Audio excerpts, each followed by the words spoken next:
దేశవ్యాప్తంగా ప్రజల లోపల మరొకసారి జాతీయ భావనను పెంపొందించాలనే లక్ష్యంతో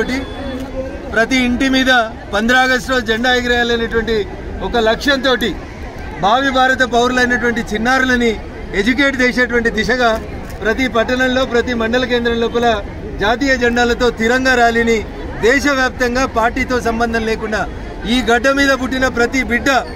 irrespective of caste, creed, race, region, religion, I'm an Indian అని చెప్పుకునేటువంటి రీతిలో ప్రతి భారతీయుని లోపల మన చరిత్ర, మన పాఠ్య పుస్తకాలని సరిగా చెప్తలేరు కాబట్టి పిల్లలకి జాతీయ జెండా యొక్క ఆవశ్యకతను తెలియజెప్పాలనేటువంటి ఉద్దేశంతో ఈరోజు సిద్దిపేట పట్టణం లోపల ఈ తిరంగా ర్యాలీ కార్యక్రమాన్ని ఏర్పాటు చేయడం జరిగింది. దీంట్లో పాల్గొంటున్నటువంటి భావి భారత పౌరులకి, పట్టణ పుర ప్రముఖులందరికీ కూడా ఈ సందర్భంగా శుభాకాంక్షలు, అభినందనలు తెలియజేస్తా ఉన్నాం. Thank you.